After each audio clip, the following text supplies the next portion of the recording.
Hi, I'm Pooja Anand, a physiotherapist and your smile healer. आज हम बात करेंगे रनिंग नोज, कोल्ड, कफ और थ्रोट पेन के बारे में। आजकल बहुत सारे लोगों को ये प्रॉब्लम हो रहा है, खास करके बच्चों को। तो अगर आपको लगता है कि आपको या आपके बच्चों को रनिंग नोज है, तो ये हमारा थंब है, तो इसका जो ये सेंटर वाला उठा हुआ पार्ट आता है, ये हमारा नोज का पार्ट होता है। तो यहाँ पर आप रनिंग नोज है तो आप क्या करेंगे, एंटी क्लॉकवाइज मसाज करेंगे। आप यहाँ पर एंटी क्लॉकवाइज मसाज करेंगे। आपने एंटी क्लॉकवाइज मसाज किया कितनी बार?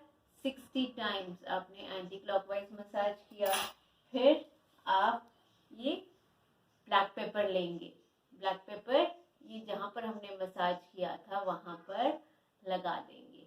इसके बाद और क्या प्रॉब्लम होता है? थ्रोट पेन का।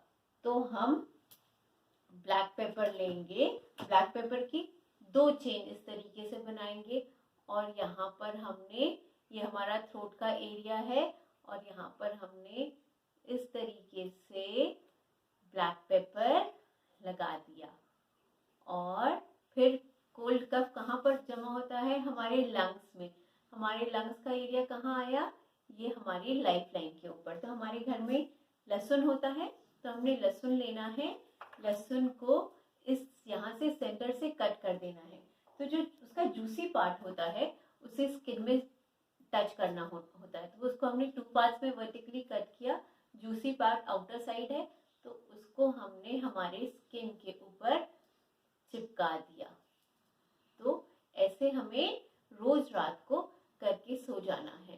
तो ये करने से आपका कोल्ड, कफ, रनिंग नोज, थ्रोट पेन, इसमें फर्क पड़ जाएगा। अगर स्टार्ट ही हो रहा है तुरंत कर लेंगे तो एकदम ही जल्दी फर्क पड़ जाएगा।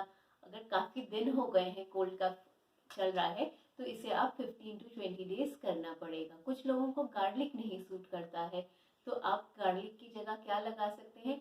मस्टर्ड के सीड्स लगा सकते हैं या अजवाइन भी लगा सकते हैं।